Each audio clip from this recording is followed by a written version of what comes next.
다 함께 묵도하심으로 주일 오후 예배 하나님께 올려드리겠습니다.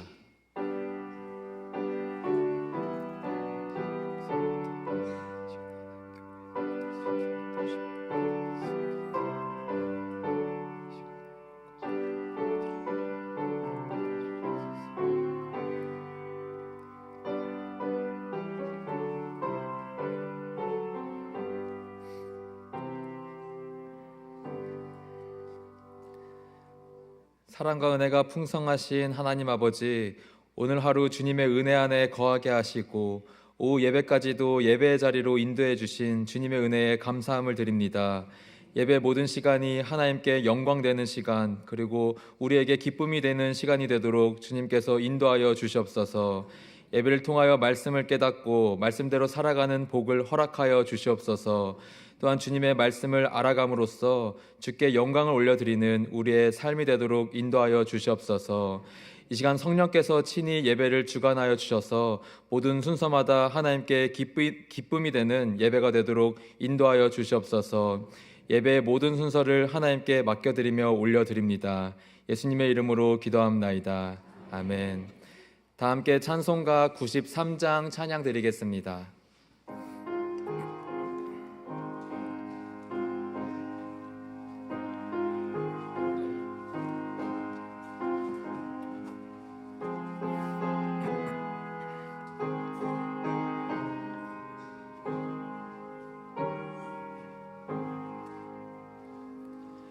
예수는 나의 힘이요 내 생명 되시니 구주 예수 떠나 살면 죄 중에 빠지리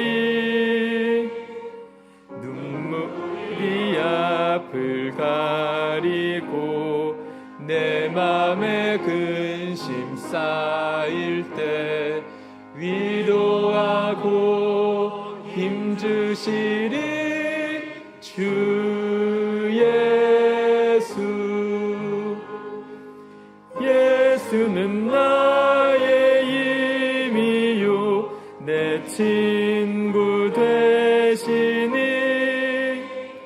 그 은혜를 간구하면 풍성히 받으리. 햇빛과 비를 주시니 주수할 곡식 많도다. 귀한 열매 주시느니 주 예수. 예수는 나의 힘이요 내 기쁨 되시니 그 명령을 준행하여 늘 충성하겠네. 주야로 보호하시며 바른 길 가게 하시니 의지하고 따라갈니 주 예수. 예수는 나의 힘이요 내 소망 되시니 이 세상을 떠나갈 때 곧 영생 얻으리. 한없는 복을 주시고 영원한 기쁨 주시니 나의 생명 나의 기쁨 주 예수. 최찬조 집사님 기도 인도하시겠습니다. 사랑과 은혜가 많으신 하나님 아버지, 지금 이 시간 예배의 자리로 인도하심에 감사드립니다.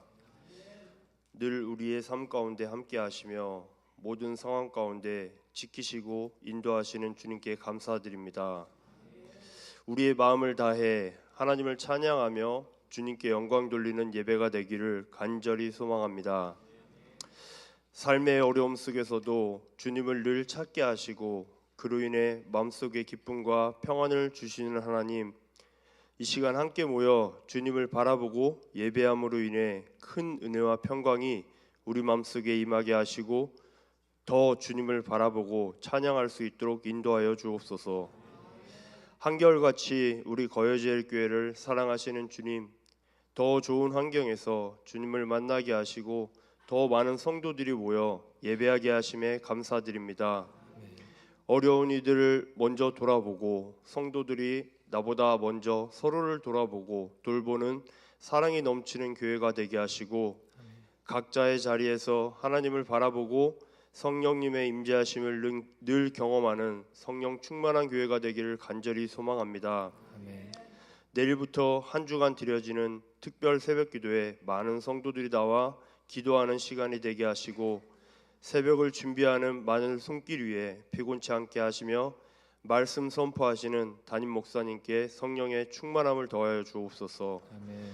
또 섬기시는 많은 교역자들을 기억하시고 늘 강건하게 지키시고 인도하여 주시며 주인이신 예수 그리스도를 온전하게 바라보며 함께 나아가는 귀한 성도들이 되게 하여 주옵소서. 아멘.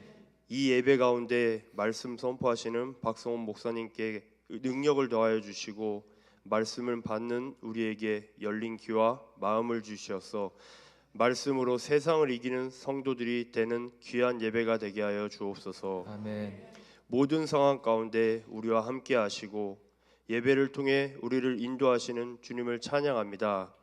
늘 주님을 사랑합니다라고 고백하는 성도들이 되게 하여 주옵소서. 아멘. 감사드리며 예수님의 이름으로 기도합니다. 아멘.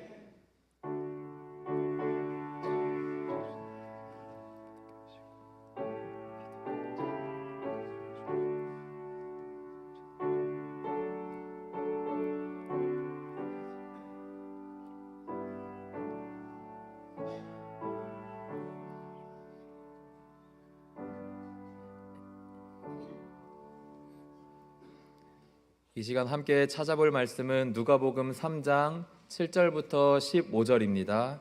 신약 성경 91쪽에 있습니다. 함께 찾아볼 말씀은 누가복음 3장 7절부터 15절입니다. 찾으신 말씀 교독하고 마지막 9절은 함께 읽도록 하겠습니다. 요한이 세례받으러 나아오는 무리에게 이르되 독사의 자식들아 누가 너희에게 일러 장차 올 진노를 피하라 하더냐. 그러므로 회개에 합당한 열매를 맺고 속으로 아브라함이 우리 조상이라 말하지 말라. 내가 너희에게 이르노니 하나님이 능히 이 돌들로도 아브라함의 자손이 되게 하시리라. 이미 도끼가 나무 뿌리에 놓였으니 좋은 열매 맺지 아니하는 나무마다 찍혀 불에 던져지리라. 우리가 물어 이르되 그러면 우리가 무엇을 하리이까? 대답하여 이르되 옷 두 벌 있는 자는 옷 없는 자에게 나눠줄 것이요 먹을 것이 있는 자도 그렇게 할 것이니라 하고 세리들도 세례를 받고자 와서 이르되 선생이여 우리는 무엇을 하리이까 하매 이르되 부가된 것 외에는 거두지 말라 하고 군인들도 물어 이르되 우리는 무엇을 하리이까 하매 이르되 사람에게서 강탈하지 말며 거짓으로 고발하지 말고 받는 급료를 족한 줄로. 함께 읽겠습니다. 백성들이 바라고 기다림으로 모든 사람들이 요한을 혹 그리스도신가 심중에 생각하니 아멘. 이 시간 은혜국의 특별 찬양이 있겠습니다.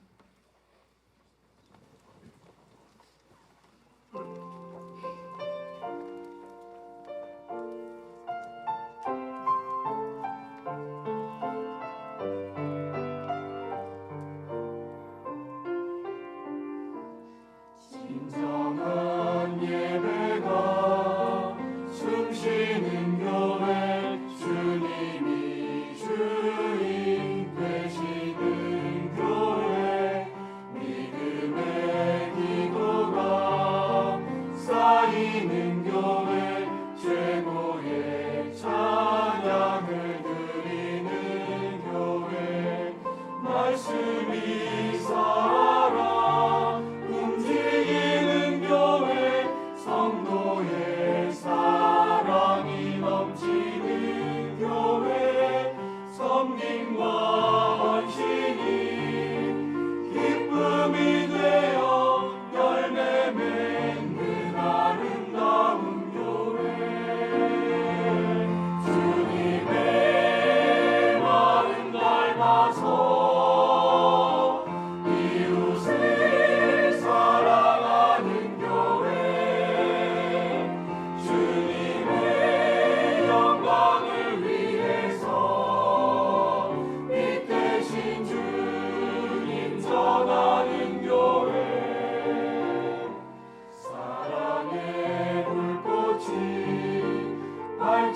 아멘.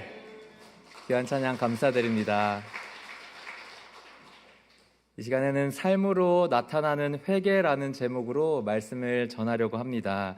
이 시간에 서로 이렇게 옆 사람과 인사해 보면 좋겠습니다. 회개의 열매를 맺어 봅시다. 함께 인사해 볼까요? 회개의 열매를 맺어 봅시다. 네, 감사합니다. 오늘 우리는 세례 요한이 백성에게 외쳤던 메시지에 대해서 함께 묵상을 해보려고 합니다. 오늘 본문에서 세례 요한은 그 시대의 죄를 지적한 것만이 아니라 진정한 회개는 무엇인지, 그리고 삶에서 어떻게 드러나야 하는지를 말씀해주고 있습니다. 저와 성도님들이 함께 말씀을 보면서 삶을 돌아보고 삶 속에서 말씀의 열매를 맺는 귀한 시간이 되기를 축복합니다. 사랑하는 성도 여러분, 성도님들은 외적인 것을 중시하면서 살아가시나요? 외적인 것, 내적인 것. 요즘에는 겉모습, 외적인 것이 아주 중요하게 된 시대 같습니다. 사진을 찍을 때는 SNS에 올리는 용도가 따로 있기도 하고, 음식도 맛만큼 중요한 것이 모양입니다. 한편으로 음식 사진을 이렇게 찰칵찰칵 찍는 것이 이해가 되기도 합니다. 먹는 것은 짧지만 이 추억은 영원하기 때문입니다. 우리가 살아가다 보면 이런 외적인 것에 집착하는 것이 신앙생활 안에서도 나타날 때가 있습니다. SNS와 같이 겉으로 보기에는 참 거룩해 보이는데 속으로는 전혀 다른 마음을 품고 있는 경우가 그렇습니다. 예를 들어서는 예배당에서 우리가 크게 아멘이라고 외치지만 집에서는 불평을 크게 외치고, 또한 기도 시간에 우리가 눈물을 흘리면서 기도하기도 하지만 사람들과의 관계 안에서는 우리가 분노가 먼저 생기기도 합니다. 마치 겉모습은 저처럼 정장을 입었지만 하나님 앞에 진실되게 서다 보면은 마치 속옷과 또는 잠옷 차림처럼 느껴지기도 합니다. 신앙의 외형만 유지하는 모습입니다. 마치 외형은 말씀을 전하기 위해서 제가 설교를 하지만 말씀대로 살아가는 것은, 진정 살아가는 것은 버겁게 느껴지는 저도 마찬가지입니다. 그래서 늘 우리는 돌아보아야 합니다. 나의 신앙은 형식적인가 혹은 진심이 담겨 있는가 생각하면서 균형을 잡아야 할 것입니다.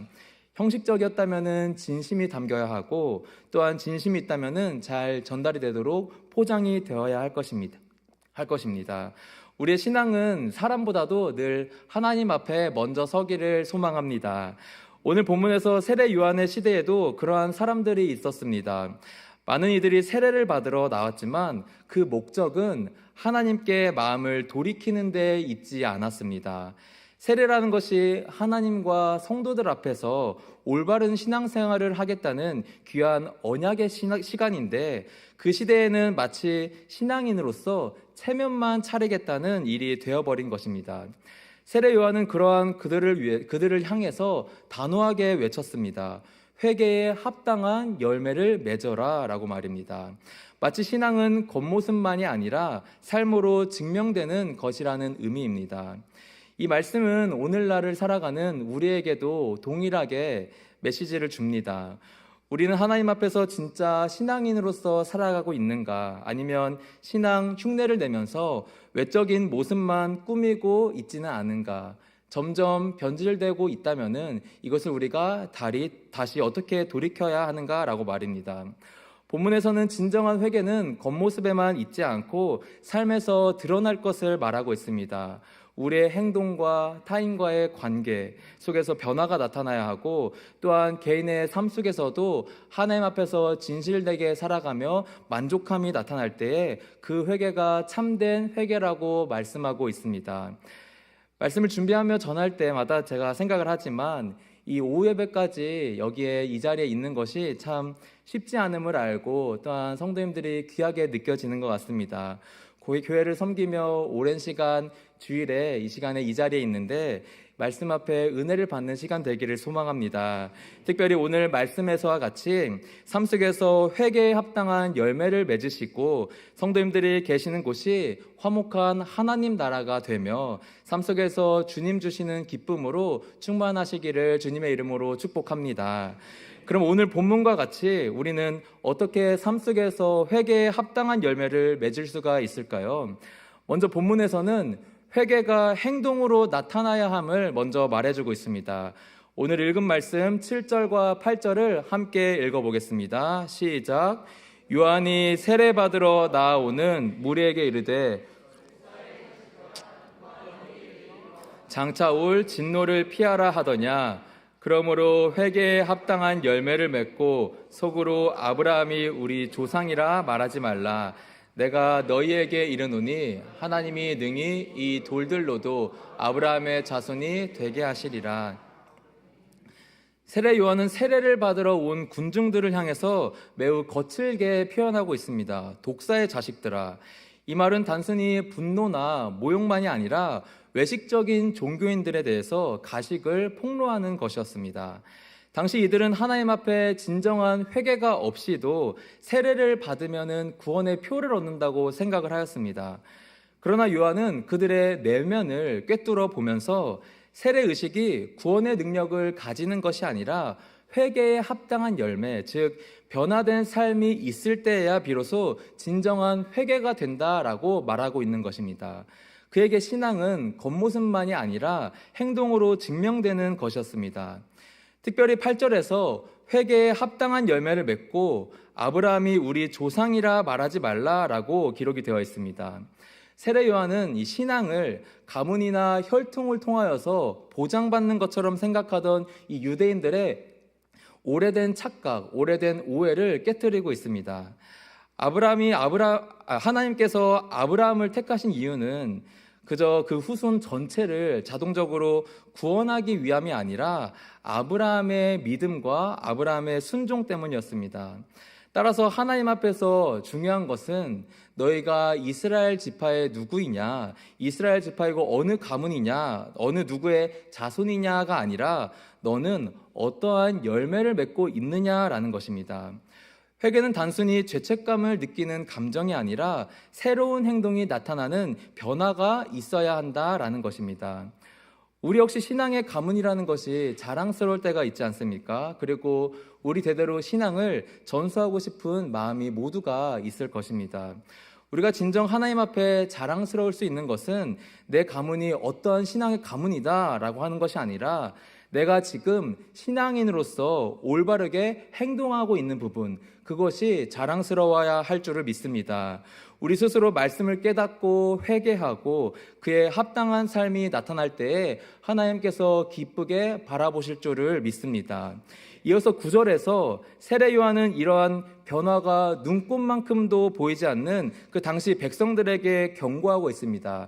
9절의 말씀을 함께 읽어보겠습니다. 시작. 이미 도끼가 남이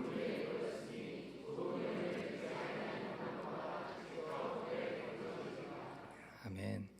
여기서 이미 도끼가 나무 뿌리에 놓였으니 라는 이 말은 하나님의 심판이 아주 임박했음을 말해주고 있습니다. 그는 더 이상 막연한 위협, 막연한 협박을 하는 것이 아니라 실제적인 심판의 때가 다가오고 있음을 경고하는 것입니다. 그리고 여기서 나무에 찍혀 불에 던져진다라는 것은 이스라엘의 전체를 향한 민족적인 경고가 아니라 각 개인에 대해서 말하는 것입니다. 우리가 알듯이 회개라는 것은 대리로 할 수가 있는 것이 아닙니다. 부모가 자녀를 대신해서 회개를 할 수도 없고 공동체가 개인의 죄를 대신해서 회개할 수가 없습니다. 하나님 앞에서의 회개는 철저히 개인의 책임입니다.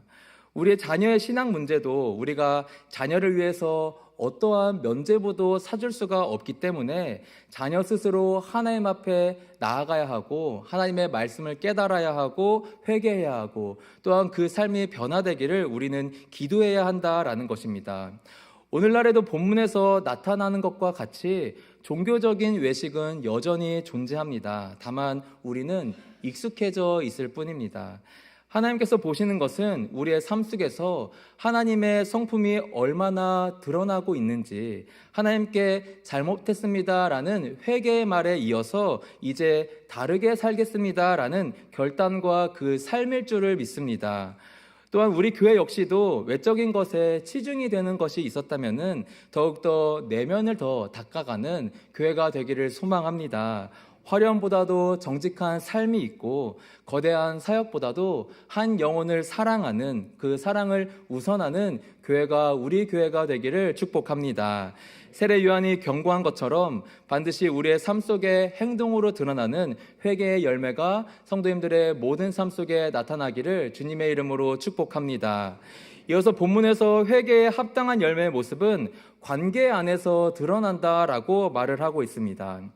사랑하는 성도 여러분, 오늘 말씀을 살펴보니 한편으로 이 세례 요한이 말하는 이 말들이 좀 무섭게 느껴지지 않습니까? 너무 직설적이게 느껴지기도 하고 자극적으로 느껴지기도 합니다. 나무가 불에 던져질 것이다. 이미 도끼가 나무 뿌리 옆에 놓여 있다. 곧 이 도끼에 베어져서 던져질 것이다 라는 말이 간접적으로 우리에게 말을 하는 것이지만 듣는 저도 참 두렵게 느껴집니다. 이 말을 직접 들은 무리들은 듣고 그저 돌아갈 수가 없었습니다. 사람들은 세례 요한의 강한 메시지를 듣고 깊은 두려움과 깨달음 속에서 세례 요한에게 다시 되물었습니다. 이 10절과 11절의 말씀을 함께 읽어보겠습니다. 시작. 무리가 물어 이르되 그러면 우리가 무엇을 하리이까? 대답하여 이르되 먹을 것이 있는 자도 그렇게 할 것이니라 하고. 아멘. 이 무리들은 단순히 호기심이 아니라 행동이 없는 신앙에서 벗어나려는 마음이 생겨났습니다. 그들은 이제야 깨닫게 된 것입니다. 회개는 단지 내가 죄를 지었다라고 인정으로 끝나는 것이 아니라 이제 어떻게 살아가야 하는가라고 고민하며 행동이 변화되어야 한다라는 것을 깨닫게 된 것입니다.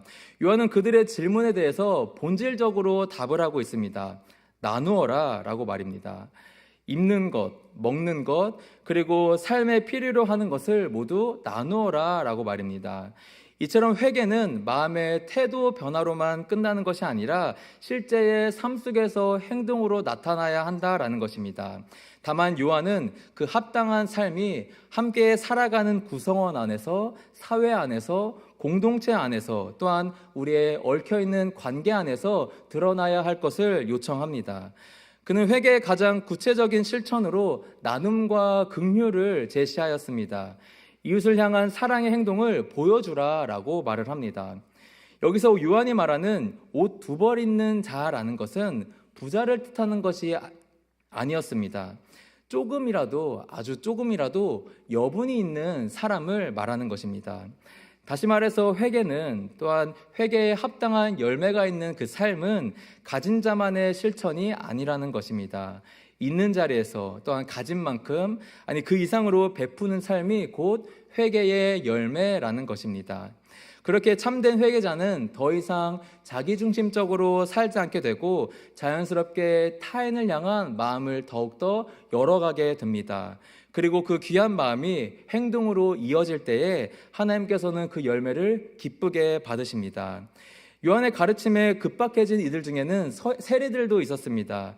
세리들 역시 요한에게 나와서 물어보게 됩니다. 12절, 13절 말씀을 함께 읽어보겠습니다. 시작.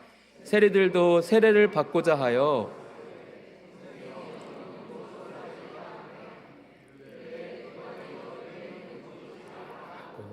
아멘. 그 당시에 세리들은 어떤 사람들이었습니까? 간단히 말하면은 로마의 하청 세몬이라고 볼 수도 있습니다. 그리고 그 당시 사회 안에서 세리들은 부정하고 탐욕의 상징으로 인식이 되어 왔습니다. 사람들의 고혈을 짜내고 자신들의 불을 쌌던 세리들이 회개의 말씀 앞에서 자신들 스스로를 돌아보기 시작한 것입니다. 그런 그들에게 요한은 부과된 것 외에는 거두지 말라라고 말을 합니다. 여기서 놀라운 것은 세례 요한이 그 직업을 버리라라고 말하지 않았다라는 것입니다. 대신 그들이 자신의 일터 안에서 정직과 공의를 실천하기를 요구하고 있습니다. 요한의 이 대답은 매우 실제적이기도 하고 현실적인 말입니다. 회개란 세상을 떠나서 수도원으로 들어가는 것이 아니라 내가 있는 자리에서 달라진 태도로 사는 것입니다. 일터와 사회, 또한 돈과 권력의 문제 속에서도 하나님을 경외하는 방식으로 살아가는 것이 회개의 완성이다라고 말을 하는 것입니다.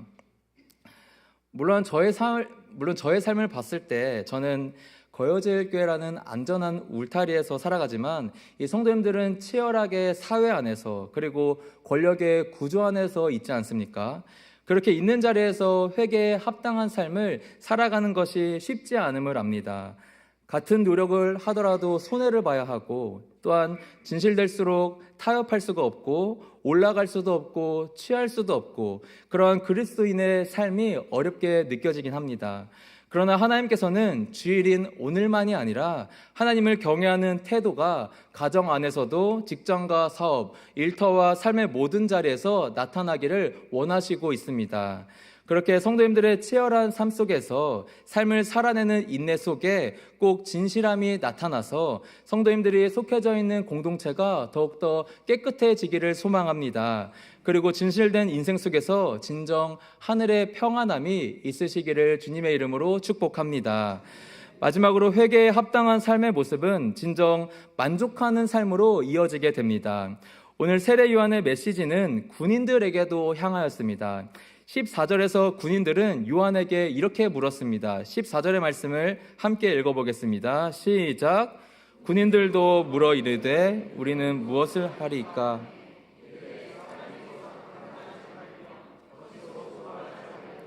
벗는 급료를 족한 줄로 알라 하니라. 군인들의 질문 속에도 자신들이 지금까지 살아온 방식에 대한 반성과 삶을 바로잡고자 하는 그러한 마음들, 열망들이 담겨 있습니다. 당시에 이 군인들은 로마의 용병이거나 이 세리의 세금 징수를 돕는 경찰, 지방경찰과 같은 역할을 했던 이들이었습니다. 그들은 원래 백성을 보호하고 또한 질서를 유지하는 일을 했어야 했는데 현실에서는 권력과 무기를 이용하여서 약한 자를 위협했고 또한 타인들의 재산을 빼앗거나 거짓 고발을 통하여서 뇌물을 취하기도 했습니다. 탐욕과 부패가 그들의 삶을 지배했던 것입니다. 그러한 그들에게 세례 요한은 단호하게 말을 한 것입니다. 강탈하지 말고 거짓으로 고발하지 말며 받는 급료를 족한 줄로 알아. 이 명령은 외적인 행동을 바로 잡으라라는 말과 동시에 이 마음 안에 있는 욕망의 변화를 촉구하는 말입니다. 세상적인 욕망을 내려놓고 하나님의 섭리 아래에서 주어진 것에 대해서 만족하며 살라라는 것입니다. 요한이 강조하는 회개의 열매는 탐욕을 버리고 감사하는 삶이고 불만과 욕심에서 만족과 신뢰로 바뀌는 삶입니다.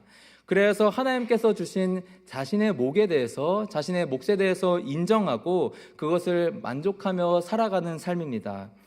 군인들에게 한 말씀이 어쩌면 오늘날을 살아가는 우리에게 참 순종하기 어려운 말씀이 아닐까 싶습니다. 특히 자본주의의 사회에서 살아가는 우리가 스스로의 욕망을 절제한다라는 것은 쉽지 않음을 압니다. 한국 사회에서 만족이라는 것이 곧 도태되는 것처럼 느껴지기도 하고 욕망과 경쟁 속에서 꼭 살아내야만 할 것 같습니다. 직장에서, 가정에서, 심지어 이 교회 안에서도 우리는 늘 더 많은 것을 원하고 간혹 불평을 쏟아내거나 타인을 시기하면서 비교할 때가 있습니다.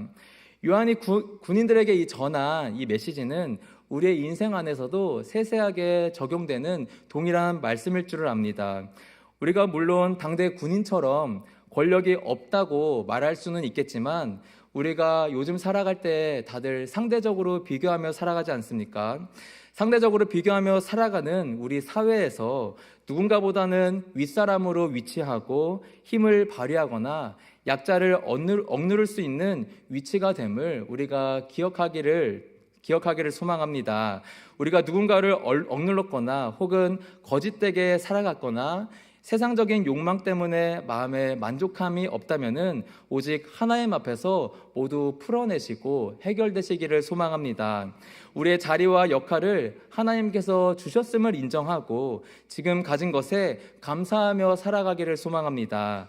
더 높은 자리와 더 많은 보상을 바라며 살아갈 수도 있겠지만 그것으로 인하여서 불만을 품으며 살아가기보다는 맡은 일에 최선을 다하고 정직하게 수행하면서 하나님께서 주시는 하늘의 상급으로 인하여서 진정한 만족과 진정한 평안이 있으시기를 주님의 이름으로 축복합니다.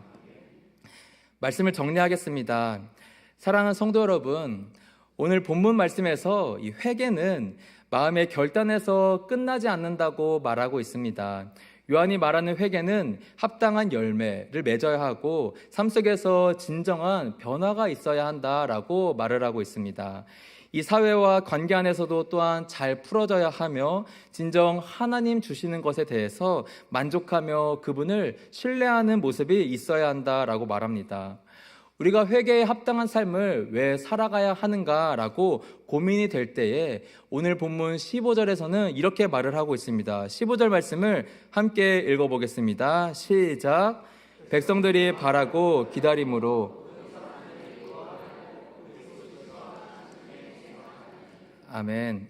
사랑하는 성도 여러분, 요한의 설교와 삶은 사람들의 마음속에 메시아에 대한 기대를 불러일으켰습니다. 그들은 혹시 이가 그리스도는 아닐까 생각했습니다. 예수님의 삶에 대해서 예비했던 그이지만 요한의 외침과 그의 삶에는 예수님의 흔적이 담겨 있었습니다. 우리가 하나님 앞에 회개에 합당한 열매를 맺어야 하는 이유는 변화된 우리의 삶이 곧 세상 사람들로 하여금 예수님을 생각나게 할 수 있기 때문입니다. 우리가 삶 속에서 회개를 행동으로 나타낼 때에 타인과의 관계에서 우리가 정의와 사랑을 보여줄 때, 그리고 만족과 감사함으로 살아갈 때에 세상은 우리를 통해 예수님을 보게 될 줄을 믿습니다. 성도님들의 삶 가운데에 하나님 보시기에 합당한 삶으로 충만하시기를 주님의 이름으로 축복합니다. 기도하겠습니다. 사랑의 하나님 아버지, 오늘 말씀을 통하여서 회개가 단지 말이 아니라 삶으로 드러나야 함을 깨닫게 하시니 감사드립니다. 겉모습의 신앙이 아니라 행동으로, 또한 우리의 얽혀진 관계 안에서, 그리고 삶에 대한 만족함으로 회개의 열매를 맺는 삶이 되도록 인도하여 주시옵소서. 우리의 마음에 탐욕 대신에 감사가 나타나게 하시고 사랑과 진실이 있게 하여 주시고 더욱이 세상 사람들이 우리의 삶을 바라보고 예수님을 생각나게 하는 은혜가 우리의 삶 전반적으로 나타나도록 주님께서 은혜를 내려 주시옵소서. 감사드리며 예수님의 이름으로 기도합나이다. 아멘. 다 함께 찬송가 412장 찬양 드리겠습니다.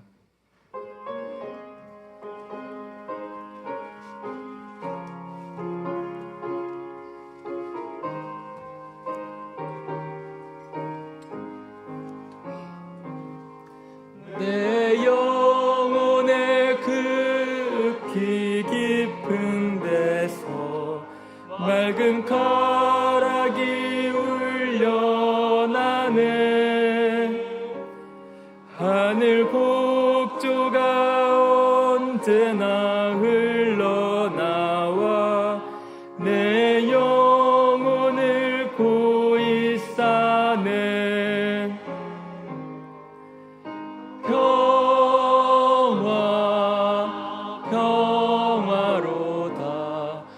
하늘 위에서 내려오네. 그 사랑의 물결이 영원토록 내 영혼을 덮으소서. 내 마음속에 솟아난 이 평화는 깊이 묻힌 보배로다. 나의 보화를 캐내어 가져갈 자 그 아무도 없으리라.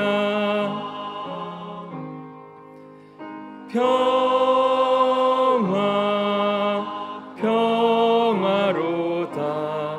하늘 위에서 내려오네. 그 사랑의 물결이 영원토록 그의 영혼을 덮으소서. 내 영혼의 평화가 넘쳐남은 주의 큰 복을 받음이라. 내가 주야로 주님과 함께 있어 내 영혼이 편이시네.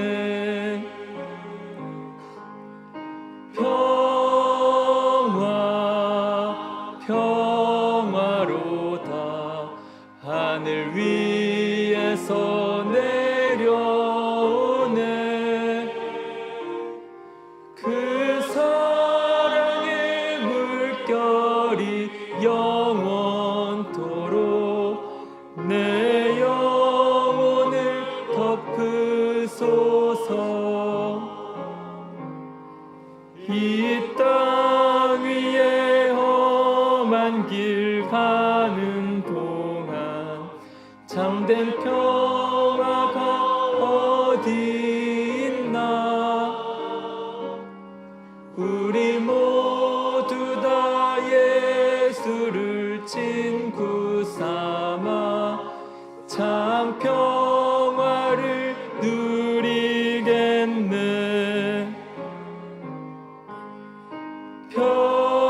평화 평화로다. 하늘 위에서 내려오네.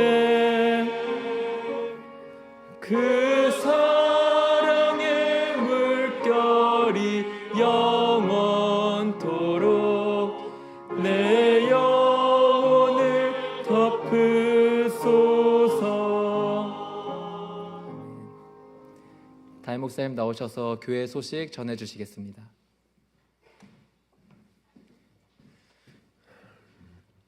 다음 주일은 추수감사 주일입니다. 한 해 동안 베푸신 은혜를 기억하며 또한 귀한 예물 준비하여서 하나님께 드리시기 바랍니다. 11월 13일 목요일에 우리 수험생들 시험 보는 날이죠. 마지막까지 함께 기도해 주시고 또한 시험 잘 볼 뿐 아니라 시험 이후에 살아갈 인생을 위해서도 함께 기도 부탁드리겠습니다.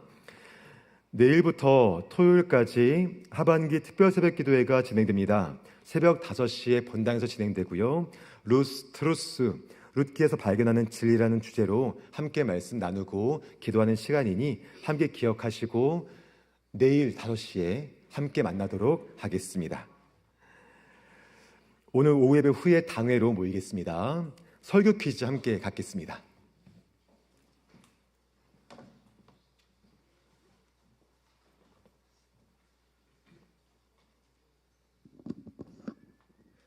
설교 퀴즈 드리도록 하겠습니다. 2025년 12월 9일 사도행전 2장 42절 교회를 생각하다 8번째 시간으로 그러면 우리는 이란 제목으로 말씀 전해주셨습니다. 혹시 성도님들은 면접을 잘 보시나요? 그 면접 시 여러 질문을 받을 때 대답을 잘하기 위한 방법으로 사용하는 방법이 있습니다. 스타라는 방법인데요. 이 S는 상황을 이야기하고 T는 어떤 직무를 의미하고 A는 행동, R은 액션, 리절트를 의미합니다. 그래서 주어진 질문에 어떤 상황이고 어떤 일을 했고 어떤 결과가 있었다라는 걸 이렇게 잘 말해주는 방법인데요. 제가 이 말씀을 드리는 이유는 오늘 말씀을 잘 기억하기 위해서 저도 이런 약어를 한번 만들어봤습니다. 약어는 TFBP라고, T는 teaching, 가르침이고, F는 fellowship, 교제하에 힘쓰는 거고, breaking은 떡을 떼는 거고, P는 pray, 기도입니다. 그래서 TFBP 하면 오늘 말씀을 잘 기억할 수 있을 것 같아서 약어로 한번 만들어 봤습니다. 첫 문제입니다. 은혜국에서 너무 은혜로운 찬양을 해주셔서 문제 권한 우선권을 일반 성도님들로 이렇게 돌리도록 하겠습니다. 예. 첫 문제입니다. 성령이 임한 초대 예루살렘 교회 성도들이 힘쓴 것은 무엇인가요?입니다. 힘쓴 것, 제가 약어로 말씀드렸던 것입니다. 1번 사도의 가르침에 힘씀, 2번 서로 교제하는 데 힘씀, 3번 서로 떡을 나누는 데 힘씀, 4번 기도하기에 힘씀. 마지막 또 있습니다.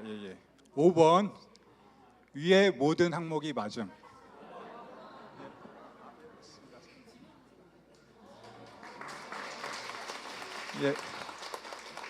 두 번째 문제입니다. 이 단어는 단순한 친교가 아니라 삼위 하나님의 사랑의 관계를 묘사할 때 사용된 단어입니다. 헬라어로는 코이노니아라고 합니다. 이 교제에서 말씀에서 초대교회 성도들이 교제하게 힘쓰는 모습을 굉장히 구체적인 행동으로 말씀하셨습니다. 이 구체적인 행동이 무엇인가요가 질문입니다. 1번 같이 노래함, 2번 같이 춤을 춤, 3번 떡을 떼는 것. 3번 말씀하세요. 3번 맞습니다.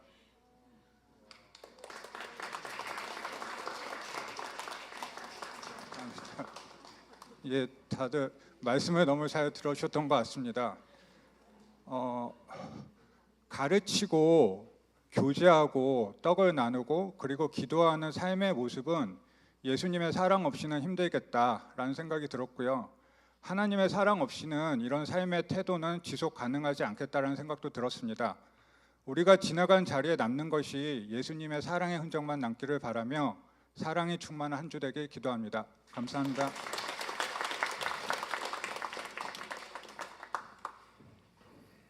함께 떡을 뗀 뒤에 가끔씩 함께 노래하고 춤을 춰도 좋을 것 같습니다. 다 함께 일어서서 주의 도문 찬양 하나님께 올려드리겠습니다.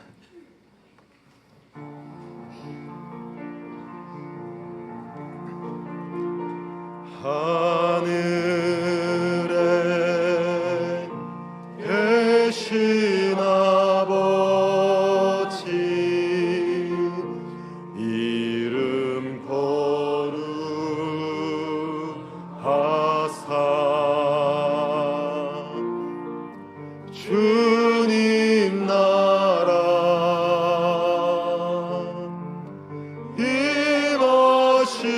임하시고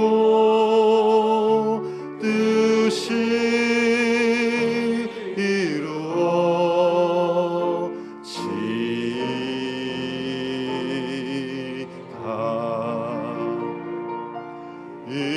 일용할 양식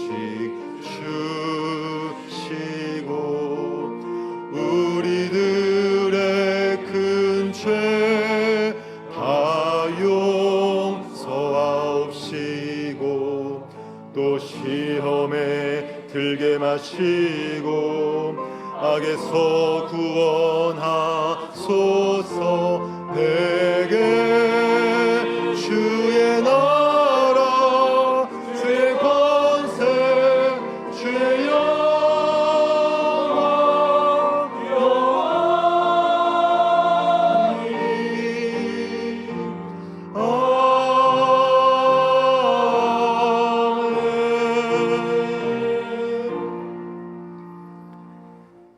우리 주 예수 그리스도의 은혜와 아버지 하나님의 무한하신 사랑하심과 성령 하나님의 함께하시고 교통하시고 충만하게 하심의 역사가 우리의 삶으로 나타나는 회개를 통하여 더 주님 보시기에 바르고 합당한 믿음의 삶을 살기를 다짐하고 나아가는 이 자리 고개 숙인 모든 주의 백성들 머리 위에와 또한 그들의 가정과 자녀들과 생업의 현장과 한 주간 살아갈 우리 모든 일상의 시간들 위에 영원토록 함께 있을지어다. 아멘.